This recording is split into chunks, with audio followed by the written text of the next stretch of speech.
Good afternoon दोस्तों, most welcome to Sanjeev science classes. दोस्त बच्चों में बताना चाहता हूं कि कल कुछ टेक्निकल फॉल्ट के कारण वीडियो आधा ही रह गया। जो हम लोग बात कर रहे थे ऑटम और एलिमेंट, आज हम देखते हैं ऑटम स्ट्रक्चर एंड थ्योरी। हम देख रहे हैं कि परमाणु संरचना और सिद्धांत कल बात कर चुके थे, ऑटम के बारे में बता चुके थे। तो आज हम उसके संरचना और सिद्धांत को देखते हैं, यानी उसकी थ्योरी को देखते हैं। तो परमाणु के लिए, परमाणु सिद्धांत के लिए दो साइंटिस्ट आए। एक आए जॉन डाल्टन, जो पहले भी बता चुके हैं, जॉन डाल्टन। अगर बात करते हैं जॉन डाल्टन की, बात करते हैं, इसने इस थ्योरी को दिया था 1808 ईस्वी में। इसलिए इसे फादर ऑफ एटॉमिक थ्योरी भी कहा जाता है। जॉन डाल्टन ने कब दिया एटॉमिक थ्योरी? तो दिया 1808 ईस्वी में, इसलिए इसे क्या कहा गया? फादर ऑफ एटॉमिक थ्योरी कहा गया। और दूसरा साइंटिस्ट है जिसका नाम था रदरफोर्ड। रदरफोर्ड के बारे में बाद में देखेंगे, पहले इनकी थ्योरीज को देखते हैं, इनके सिद्धांतों को देखते हैं। इसने क्या कहा? तो जॉन डाल्टन ने बताया था कि matter consist a small particle, यानी matter consist a small individual particle, यानी जो मैटर बना हुआ है वो कोई भी पार्टिकल से बना हुआ है जो कि इंडिविजुअल है। ठीक है, इट इज कॉल्ड ऑटम, यानी उसे कहा गया ऑटम कहा गया। अगेन इसने क्या कहा कि an atom can not be divide, यानी ऑटम्स को आप क्या कर सकते हैं? डिवाइड नहीं कर सकते हैं। ये इसने जॉन डाल्टन ने कहा था। अब ये भी कहा था कि autumns can neither be create ना डिस्ट्रॉय, ना इसको अब क्या बनाया जा सकता है, ना ही इसको क्षय किया जा सकता है। ये जॉन डाल्टन की थ्योरी थी। बाद में इसकी थ्योरी ड्रॉप हो गई धीरे धीरे। जब रदरफोर्ड आए 1911 ईस्वी में, और इसने बताया, इसने नाभिक सिद्धांत यानी कहते न्यूक्लियस थ्योरी दिया। इसने एटॉमिक थ्योरी तो आए दिया, न्यूक्लियस थ्योरी। इसने कहा कि परमाणु विभाज है, यानी ऑटम जो है 3 सब पार्टिकल से मिलकर बने हुए हैं, जिसे कहते हैं इलेक्ट्रॉन, प्रोटॉन और न्यूट्रॉन। यानी ये कहने का मतलब क्या हुआ कि इनके अनुसार अगर बात किया जाए कि ऑटम्स को हम लोग क्या कर सकते हैं? 3 पार्टिकल सब पार्टिकल से मिलकर बने होते हैं। ये किसने कहा बाबू? तो रदरफोर्ड ने कहा। इतना ही नहीं, इसने और जब इसने स्टडी किया एक्सपेरिमेंट ऑफ द गोल्डफोर्ड, ये देखिए ये गोल्डफोर्ड है, यानी गोल्डफोर्ड क्या होता है? तो आपको पहले भी बता चुके हैं बाबू कि एक सोने की परत, यानी सोना, आप कहेंगे सर सोना ही क्यों लिया गया? सोना यानी इसमें क्यों लिया गया? सोने ही क्यों लिया गया? तो इसमें कहा गया कि जो गोल्ड होता है ना, गोल्ड होता है जो हाई मेबिलिटी होती है। इसको हम अगला वीडियो जब मेटल पढ़ाएंगे तो बताएंगे कि मेबिलिटी क्या होती है। तो इसमें मेबिलिटी यानी कहने का मतलब है कि सोने को पीटकर पतली से पतली परत बनाई जा सकती है, उसी को मेबिलिटी कहते हैं। अब इसने क्या किया है? गोल्डफोर्ड ले लिया। गोल्डफोर्ड लेने के बाद इसने क्या किया? Alpha particle. अल्फा पार्टिकल कैसे से समझाते हैं थोड़ा सा, कैसे बना? तो पहले भी बता चुके हैं बाबू ऑटम्स की कल वीडियो में कि ऑटम्स में प्रोटॉन, इलेक्ट्रॉन और न्यूट्रॉन होते हैं। जैसे मान लिया जाए हमने ले लिया He, हेलियम, इसके अंदर क्या होते हैं? 2 प्रोटॉन होंगे, 2 इलेक्ट्रॉन होंगे और 2 न्यूट्रॉन होंगे। अब आप समझिए कि जब इससे कोई इलेक्ट्रॉन लूज करता है, यानी कोई भी एटम अपने कोई इलेक्ट्रॉन लूज कर देता है, जब लूज करता है वो पॉजिटिव आयन कहलाता है। तो इसने क्या कहा जो भाई ये तो के सेल एनर्जी को पूरा कर रहा है, तो इसलिए 2 इलेक्ट्रॉन इससे रिमूव कर लो। यानी रदरफोर्ड ने कहा, हम नहीं, रदरफोर्ड ने कहा कि 2 इलेक्ट्रॉन को रिमूव करके इसको पॉजिटिव आयन बना लो। और ये अल्फा पार्टिकल हीलियम से 2 इलेक्ट्रॉन को रिमूव करके बनाया गया। जब इसने गोल्ड फ्लूइड यानी सोने की परत में जब अल्फा पार्टिकल को पास किया तो 98% पार्टिकल पास करते हैं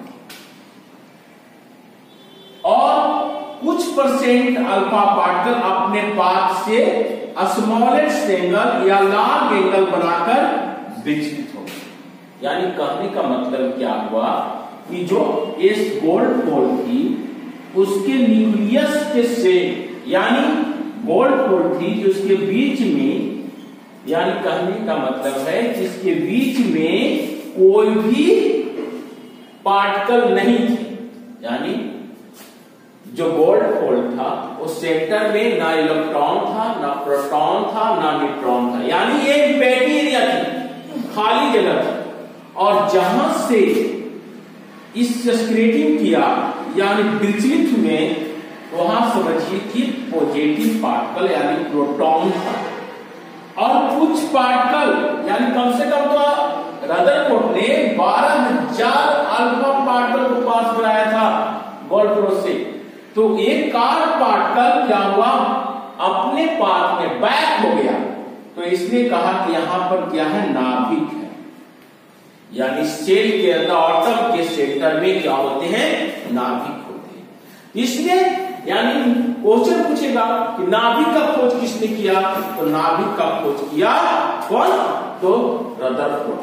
तो हमने बताया बाबू कि जब अल्फा पार्टिकल को गोल्ड पोल से पास किया गया तो बीच से यानी जो सेंटर से कहते हैं वे कोई भी न्यूक्लियस नहीं, कोई भी पार्टिकल न होने के कारण सभी अल्फा पार्टिकल पास कर गए और जहां पर पॉजिटिव थे वहां पर रिपेल हो गए। क्योंकि पता है कि आपको पॉजिटिव क्या होता है, रिपेल होता है। तो ये रिपेल हो गए, ठीक है, यहां पर रिपेल हो गए। अब उसके बाद अगर कोई क्वेश्चन आता है बाबू कि अगर किसी ने नाभिक का खोज किया तो किसने किया, तो उसको हम बोलेंगे रदरफोर्ड। अब देखिए नाभिक होता है कैसा, अब थोड़ा सा स्ट्रक्चर देते हैं, नाभिक के स्ट्रक्चर को देखते हैं बाबू।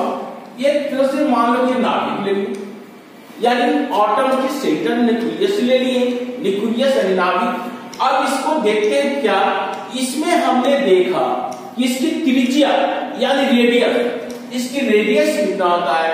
तो अगर किसी भी नाभिक की रेडियस की बात किया गया, नाभिक की रेडियस की बात किया जाता है तो 10⁻⁻15 15 m होता है, ठीक है। क्या नाभिक या न्यूक्लियस की रेडियस की बात किया गया तो 10⁻⁻15 m होता है। अगर एटम्स की रेडियस की बात किया गया तो 10⁻⁻10 mm होता है, ठीक है। इसका एटम्स की रेडियस की बात किया गया, एटम्स की रेडियस जो होता है 10⁻10 mm और नाभिक न्यूक्लियस की रेडियस की बात किया गया तो होता है 10⁻15 mm। इसमें और कोशिश की बात करते हैं क्या, अगर बात किया जाए कि 10⁻15 m बराबर 10⁻15 m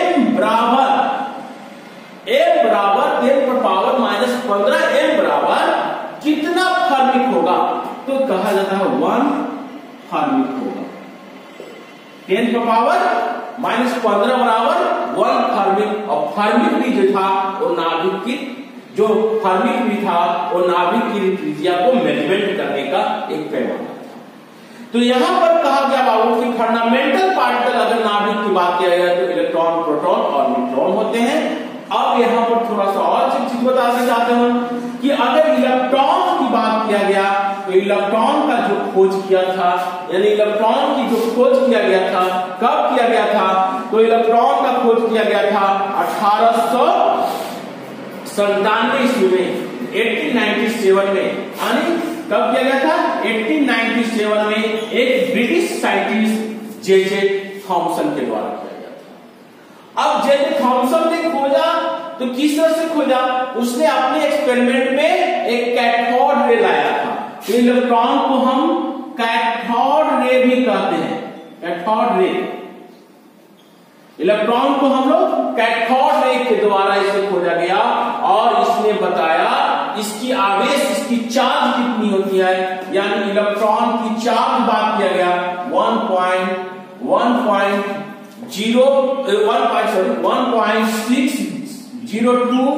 गुने 10⁻⁹ कूलम बताया गया था। ये किसने, इलेक्ट्रॉन को किसने बताया, तो जे थॉमसन ने बताया। कब बताया, एक बहुत इंपॉर्टेंट क्वेश्चन है कि कब बताया, तो बताया था 1897 ईस्वी में। अब अगली बात हम करते हैं बाबू प्रोटॉन की।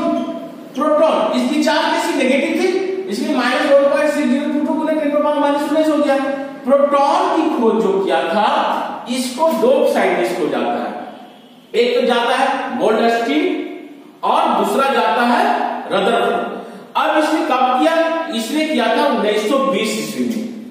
1920 वाला जो है आपको रदरफोर्ड का ही मिलता है, तो इसने किया था और इसकी जो आवेश की बात की गई थी तो ये केवल पॉजिटिव थी, ठीक है, ये पॉजिटिव था, ठीक ना, और 2 गुने 10⁻⁻⁹ ये। अब न्यूट्रॉन का जो खोज किया था, तो न्यूट्रॉन का खोज किया था जेम्स चैडविक ने किया था 1932 में किया था, 1932 में किया था। और ये सब इसकी चार्ज क्या थी, 0 थी, यानी न्यूट्रॉन जो न्यूट्रल होता था, इसलिए की चार्ज क्या थी, 0 थी। अब हमने बताया क्या कि इलेक्ट्रॉन, प्रोटॉन, न्यूट्रॉन, यानी इलेक्ट्रॉन और प्रोटॉन न्यूट्रॉन की कहानी में आपने देखा क्या, इलेक्ट्रॉन जो होते हैं नेगेटिव चार्ज होते हैं, इसको हम लोग कहते हैं क्या, कैथोड। अब प्रोटॉन को हम लोग कहते हैं एनोड रे, यानी इसको कहते हैं एनोड रे या एनोड किरण कहते हैं, ठीक है, इसको एनोड किरण कहते हैं और इसको हम लोग क्या कहते हैं, कैथोड किरण। अब बात करते हैं बाबू की एटम्स, यानी एटम्स की बात करते हैं, एटम की मॉलिक्यूल्स की बात करते हैं, तो number of proton plus number of neutron equal to atomic कहता है मास, एटॉमिक मास हो जाता है, यानी इसको एटॉमिक मास हो जाता है। तो इस तरह से कहा गया कि परमाणु की संरचना, एटॉमिक स्ट्रक्चर, तो एटॉमिक स्ट्रक्चर को अगर बात किया गया तो पहले जे थॉमसन ने सराहा, लेकिन सही ढंग से नहीं बता पाए। उसके बाद कौन आए, उसके बाद जो आए आपके रदरफोर्ड आए। रदरफोर्ड ने गोल्डफोर्ड से 90% ये सिद्ध कर चुका था कि एटम जो होते हैं कहां पर एम्बेड होते हैं, लेकिन इसने इलेक्ट्रॉन को सही एनर्जी लेवल नहीं दे पाया। इसके लिए इनकी थ्योरी थोड़ा ड्रॉप हो गई और इसको सही थ्योरी देने के लिए उसने फिर आना पड़ा नील बोर को। नील बोर ने क्या किया, इलेक्ट्रॉन को एनर्जी लेवल से प्रूव किया, एनर्जी लेवल को प्रूव किया और उसने क्या किया, ऑर्बिट दिया। जिसने क्या किया, ऑर्बिट के तहत इसने बताया कि कितने इलेक्ट्रॉन, प्रोटॉन और न्यूट्रॉन जो होते हैं वो 3 पार्टिकल से मिलकर बने हुए हैं, लेकिन इलेक्ट्रॉन की पोजीशन कहां है, प्रोटॉन की पोजीशन कहां है, न्यूट्रॉन की पोजीशन कहां है, ये इसने ही बताया नील बोर ने। और नील बोर ने जो बताया तो इस तरह से बताया, यानी हम आपको एक थोड़ा सा छोटा सा ऑर्बिट लेके चलते हैं। तो ऐसे मान लो कि ऑर्बिट है, ठीक है, बस मार्कर नहीं है, कोई बात नहीं, एक ऑर्बिट है। ऑर्बिट को कहा गया कि ये इसमें सर्कुलर पार्ट पर इलेक्ट्रॉन क्या करता है, रिवॉल्विंग करता है।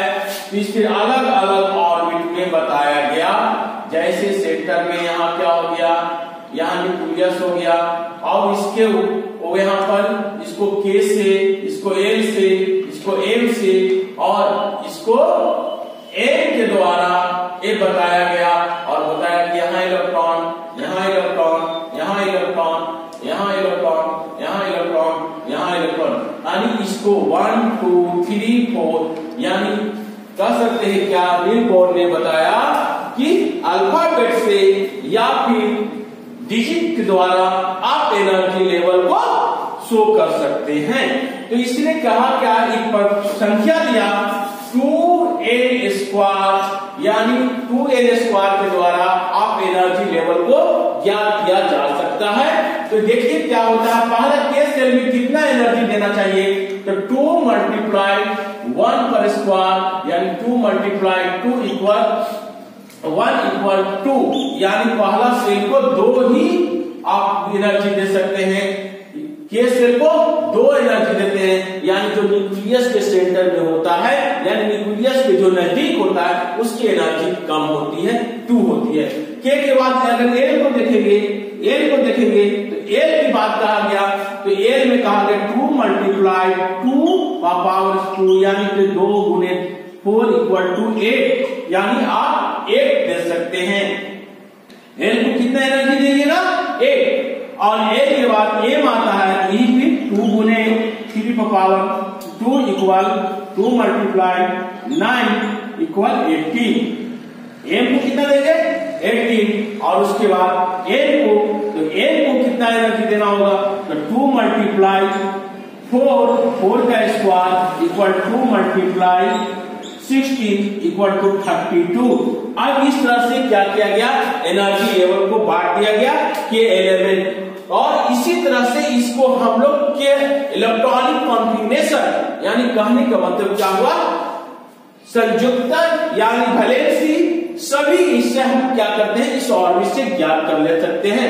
इसमें यदि कोई इलेक्ट्रॉन अपनी निश्चित कक्षा में रखकर नाभिक के चारों ओर चक्कर काटते रहता है, ये किसने बताया, नील बोर ने बताया।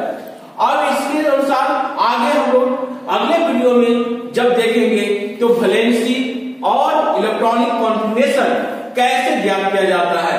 तो बाबू आज का इतना ही, और मैं आप लोग से रिक्वेस्ट करता हूं इस चैनल को सब्सक्राइब करें, शेयर करें एंड लाइक करें।